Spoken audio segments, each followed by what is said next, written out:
বর্ষায় বিগত বছরগুলিতে খোয়াই নদীর তাণ্ডব লীলায় সমূহ ক্ষতিগ্রস্ত তেলিয়ামুড়ার একাংশ এলাকা।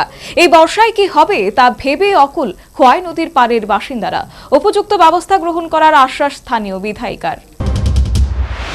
প্রতি বর্ষায় খোয়াই নদীর জলস্তর বৃদ্ধি পাওয়ার ফলে নদী সংলগ্ন এলাকাগুলিতে জল প্লাবিত হয়ে নদীর পাড় ভেঙে নদীর তীরবর্তী এলাকার মানুষজনেরা ব্যাপক ক্ষতির সম্মুখীন হয়। তাই প্রত্যেক বছর এই বর্ষার মৌসুমের প্রাক্কালে সরকারের তরফ থেকে এই ধরনের পরিস্থিতি মোকাবেলার জন্য উদ্যোগ গ্রহণ করা হয়। এই বছর বর্ষার মৌসুমে প্রাক্কালে খোয়াই নদীর ভাঙন রোধে সরকারের গৃহীত উদ্যোগ সরজমিনে খতিয়ে দেখতে বুধবার তেলিয়ামুড়া পুর পরিষদের ৩ নম্বর ওয়ার্ড এলাকার নদীর তীরবর্তী এলাকা পরিদর্শনে যায় তেলিয়ামুড়া বিধানসভা কেন্দ্রের বিধায়িকা তথা ত্রিপুরার বিধানসভার মুখ্য সচেতক কল্যাণী সাহা রায়। এদিন বিধায়িকার সঙ্গে উপস্থিত ছিলেন ওয়াটার রিসোর্স ডিপার্টমেন্টের পদস্থ ইঞ্জিনিয়াররা। পরিদর্শনকালে বিধায়িকা বলেন, রাজ্য সরকার নদীর ভাঙন সমস্যা সমাধানে টেন্ডার হয়েছে, কাজ চলছে। তাছাড়া সংশ্লিষ্ট এলাকায় বর্ষার মৌসুমের পূর্বে ড্রেন, প্যারাসিটিং, বোল্ডার সহ ভাঙন রোধের ক্ষেত্রে প্রয়োজনীয় সমস্ত ধরনের কাজ করা হবে।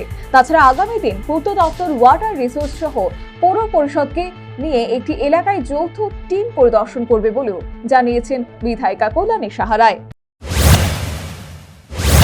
এলাকায় ৩ নম্বর ওয়ার্ডেও কিছু কিছু জায়গায় ইনটেক ওয়েলের কাছে থেকে কিছুটা জায়গায় আমাদের নদীর পাড়ে বোল্ডার দেওয়া প্রয়োজন, কারণ বর্ষার সময় প্রচণ্ড অসুবিধা হয় এবং স্কুলে জল ঢুকে যায়, পাড়াতে জল ঢুকে যায়। তাই আমাদের কাউন্সিলর আমাকে জানিয়েছে বিষয়টা, তাই এমআই এর অ্যাসিস্ট্যান্ট ইঞ্জিনিয়ারকে নিয়ে আমি স্পট ভিজিটে এসেছি এবং এখানে একটা বড় ড্রেন এবং রাস্তা করতে হবে।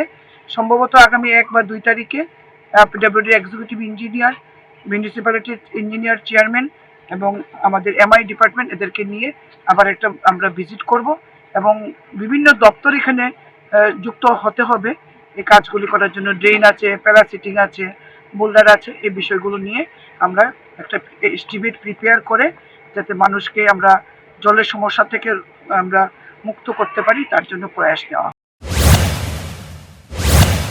Bureau report, news vanguard.